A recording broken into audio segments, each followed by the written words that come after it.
Good morning, dear students. Now we will start effect of pressure on adsorption.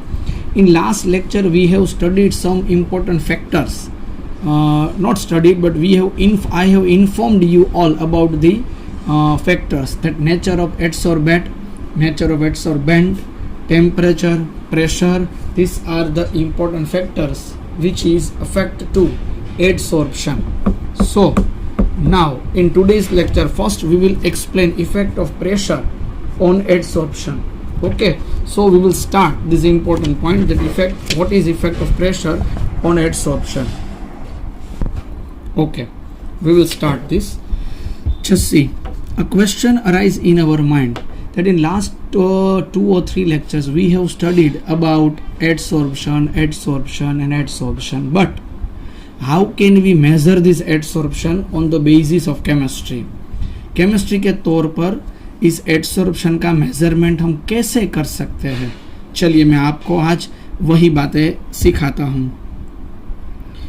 Dear students, adsorption को यहाँ पर symbol दिया जाता है x/m, that is adsorption.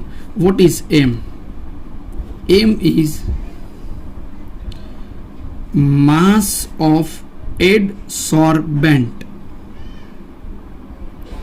अगर हमने चारकोल लिया हुआ एडसॉर्बेंट के तौर पर, और अगर हम चारकोल का जितना मास यहाँ पर ले रहे हैं उसको बोलते हैं m, क्योंकि एडसॉर्प्शन की प्रोसेस के लिए हमने कितना चारकोल लिया हुआ है ये हमें बहुत ही ध्यान से देखना पड़ेगा. इसीलिए इसको बोलते हैं m.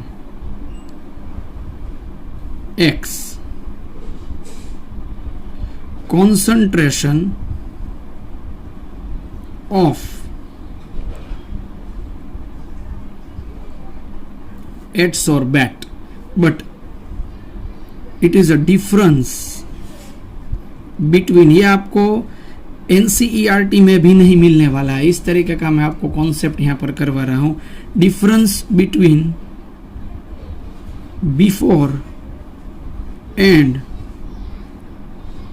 After adsorption, difference of concentration. हाँ, देखिए अभी क्या होता है, समझ लीजिए कि मैं आपको चारकोल तो हम एडसॉर्बेंट के तौर पर ले ही रहे हैं, बट मैं आपको शुगर सॉल्यूशन के बदले यहाँ पर एसिटिक एसिड का सॉल्यूशन की बातें करके समझाता हूँ. चलिए समझ लीजिए कि मैंने जब स्टार्टिंग में जो CH3COOH यानी एसिटिक एसिड लिया, समझ लीजिए उसका कॉन्सेंट्रेशन 1 मोलर है. ऐसा मैंने एसिटिक एसिड ले लिया है. उसके बाद उस एसिटिक एसिड में मैं चारकोल ऐड कर रहा हूँ. 5-10 मिनट के बाद मैं फिर से उसकी कॉन्सेंट्रेशन मेजरमेंट कर रहा हूँ. समझ लीजिए कि उनका कॉन्सेंट्रेशन डिक्रीज हुआ और 1 मोलर में से 0.8 मोलर हो गया.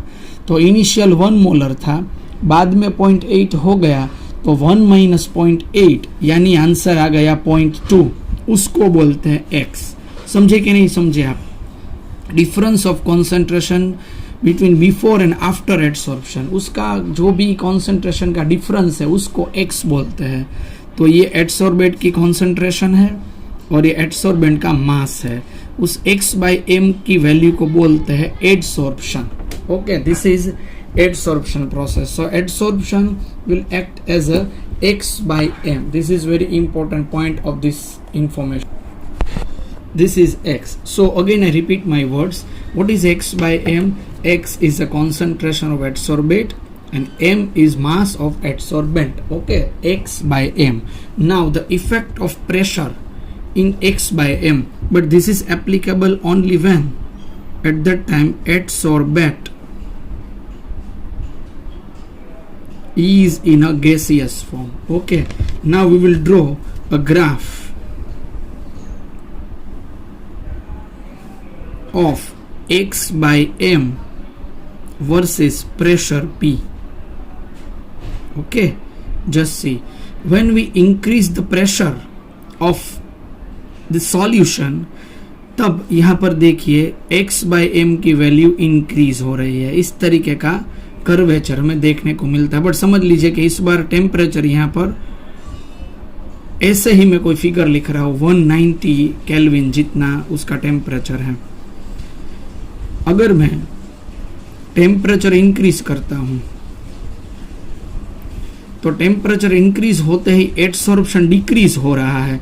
आप सबको मालूम है ना कि ये प्रोसेस है वो एक्सोथर्मिक प्रोसेस है, और एक्सोथर्मिक प्रोसेस में जब भी टेम्परेचर को इंक्रीज करते हैं तब प्रोसेस जो है वो रिएक्टेंट की प्रोडक्ट पर कन्वर्ट करने की प्रोसेस है वो स्लो हो जाती है। इसका मतलब है कि एडसॉर्प्शन भी कम हो जाता है। So when we increase the temperature, adsorption will decrease. So we have to take this temperature, or we have to take this process at constant temperature. इसीलिए इसको बोलते हैं, यहाँ पर क्वेश्चन में लिखा हुआ है एडसॉर्प्शन आइसोथर्म। आइसोथर्म का मतलब होता है कि यहाँ पर टेम्परेचर कांस्टेंट है। So adsorption process is known as x by m. Adsorption की जो प्रोसेस है उसको अगर हमें फाइंड करना है तो हम कौन सी फॉर्मूला लेंगे, x by m. But here adsorbate must be in a gaseous state. At that time we will explain the relation with pressure, where m is equal to mass of adsorbent, x is equal to concentration of adsorbate. But before adsorption and after adsorption, the difference between the concentration is known as x. So when we draw a graph x by m versus p, when we increase the pressure, value of x by m will increase. First it will increase on a straight mode, then the increasation mode will decrease. तब आप देख रहे धीरे धीरे वो increasation कम हो रहा है और लास्ट में straight हो जाता है. But we increase the temperature, adsorption will decrease because this is exothermic process. Okay, समझ में आ रहा है इतना? तो x by m pressure increase हो रहा है, x by m की वैल्यू यहाँ पर इंक्रीज हो रही है. This is the effect of pressure on adsorption. If we discuss the effect of temperature on adsorption,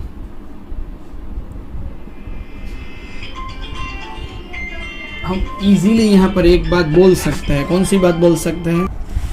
Very easy concept. This is effect of temperature on adsorption. We know that adsorption process is exothermic process. Means if we have gas solute plus liquid solution, liquid solvent, liquid solution will prepare plus heat will release. So if we increase temperature,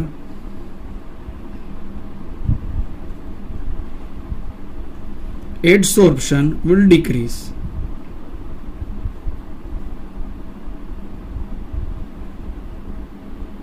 So this is important fact about the effect of temperature on adsorption. तो अगर हमको अच्छी तरीके से adsorption process करनी है तो temperature constant रखना पड़ेगा, इसमें हम कोई चेंज नहीं कर सकते. ओके, इस बेस को ध्यान में रखते हुए एक बहुत ही बेहतरीन क्वेश्चन हम शुरू करने जा रहे हैं. और मैं आपको बोल देता हूं कि समझ लीजिए ये क्वेश्चन पक्का बोर्ड्स एग्जाम में आएगा ही, क्योंकि पास्ट में 7 to 8 टाइम ये क्वेश्चन बोर्ड्स में पूछा गया है. और उस क्वेश्चन का नेम है फ्रुंडलिच एडसॉर्प्शन आइसोथर्म. ये क्वेश्चन 3 to 4 मार्क्स के लिए हमें बोर्ड्स एग्जाम में बहुत ही ध्यान में रखना है. Freundlich adsorption isotherm, explain this equation. Okay, चलिए अभी हम बातें करते हैं इसकी. In 1909 name of the scientist is फ्रुंडलिच.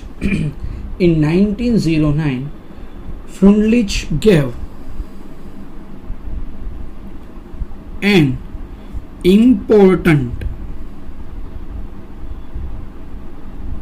relation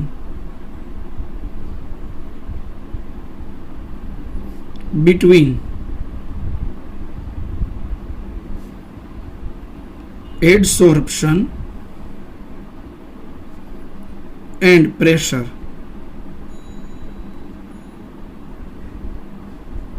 at constant temperature. सो फ्रुंडलिच ने एक बहुत ही अच्छा रिलेशन दिया हुआ है, एडसॉर्प्शन मीन्स x/m और p इन दोनों के बीच में, और उसी टाइम पर टेम्परेचर कांस्टेंट है। और ये रिलेशन कौन सा है, एनसीईआरटी में सीधा यहाँ पर रिलेशन दिया हुआ है, बट आपको मैं समझाता हूँ ये रिलेशन किस तरीके से आ रहा है। ये रिलेशन इस तरीके का है,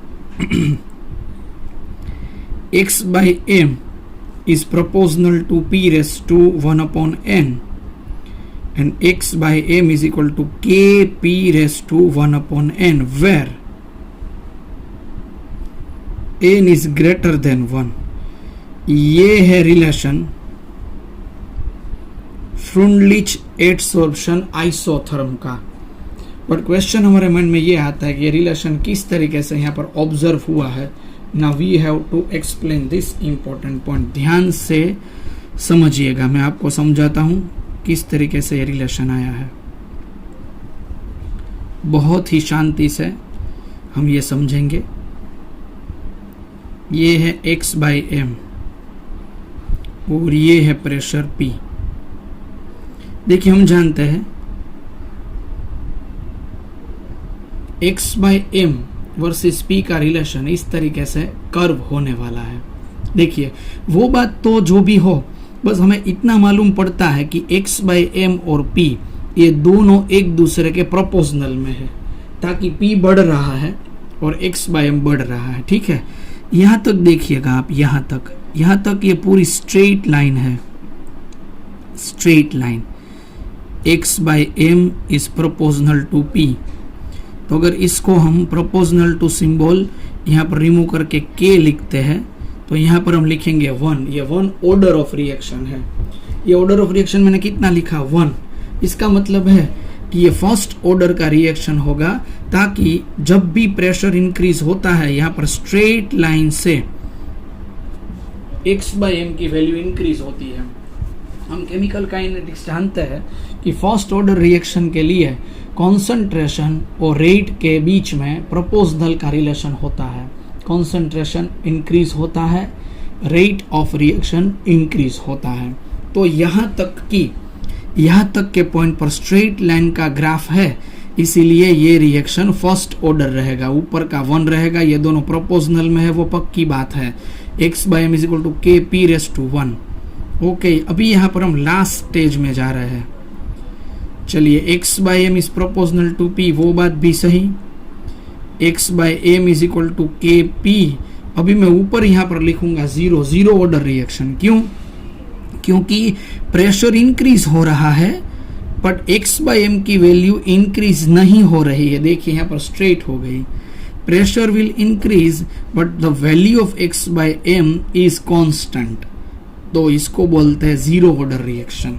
ऊपर हमने पावर में 0 रख दिया है, तो प्रेशर अगर इंक्रीज करते हैं तब भी x/m की वैल्यू यहाँ पर इंक्रीज नहीं हो पा रही है, इसीलिए वो 0 ऑर्डर होता है।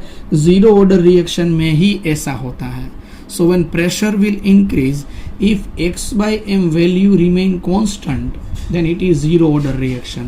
And if we increase the pressure, the value of x/m simultaneously will increase on a straight line. At that time, this reaction is a first order reaction. Okay?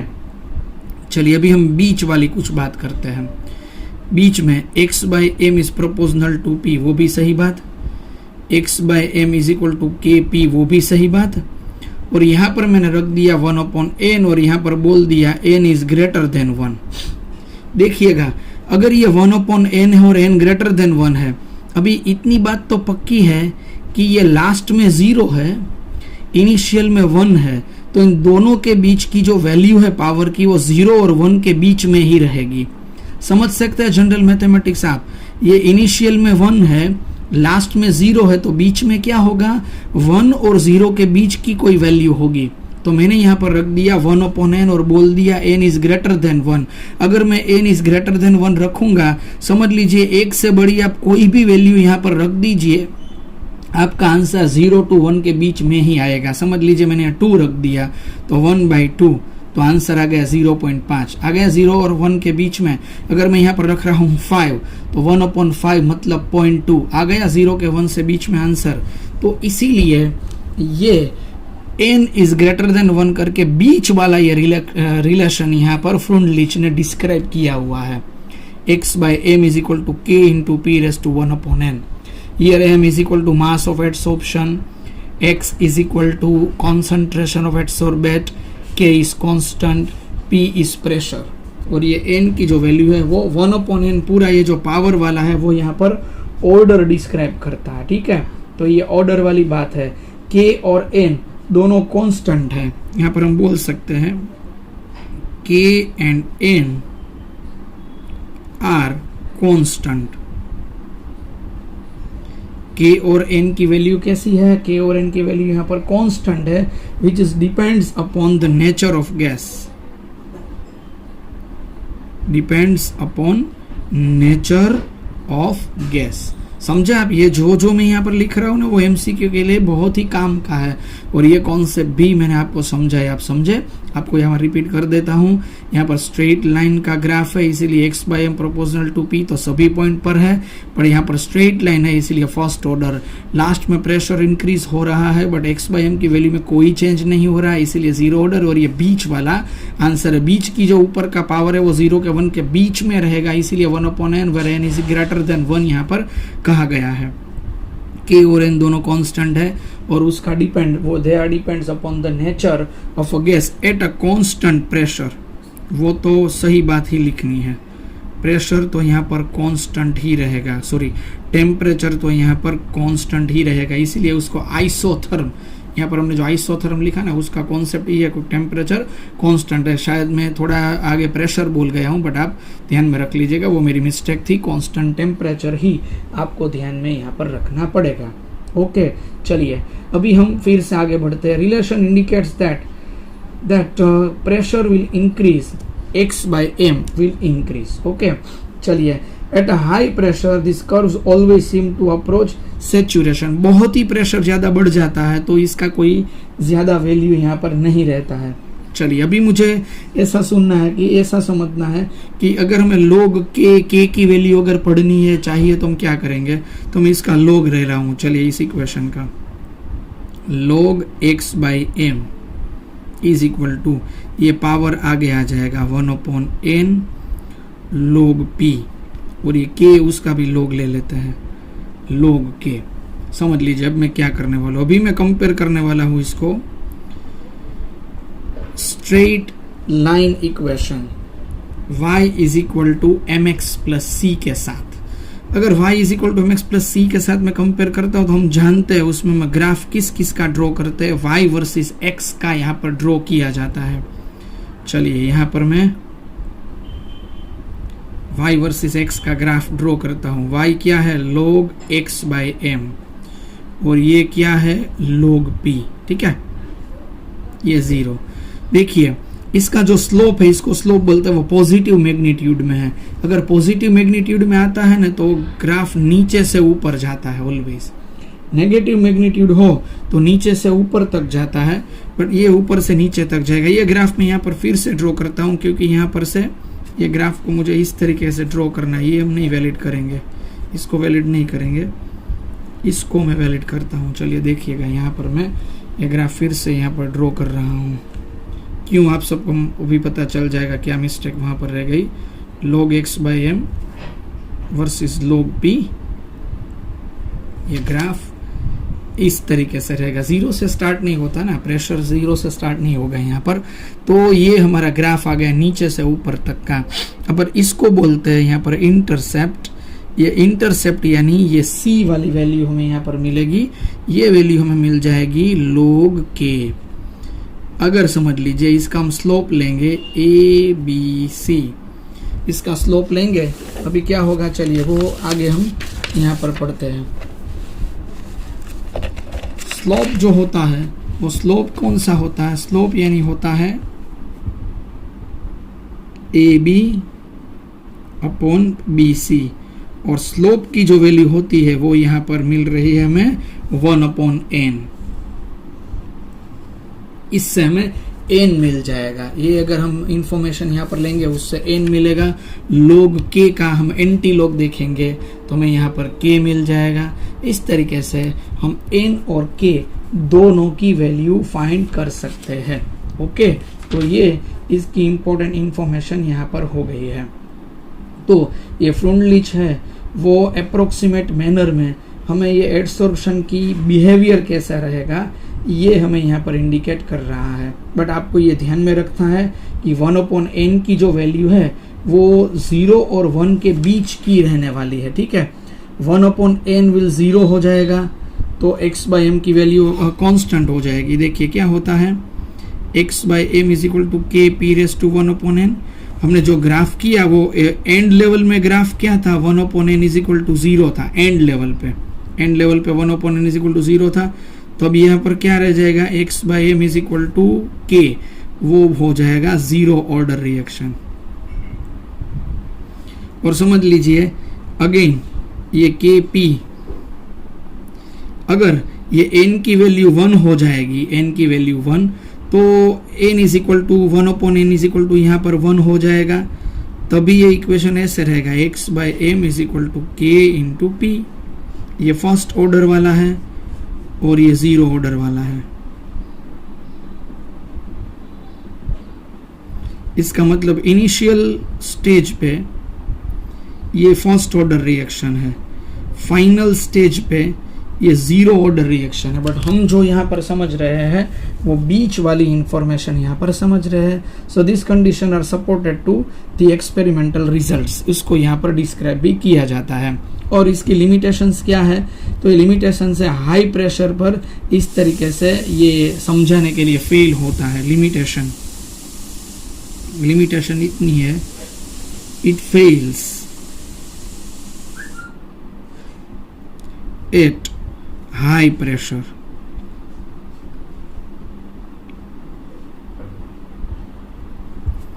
It fails eight a high pressure. High pressure पर ये reaction fail हो जाता है।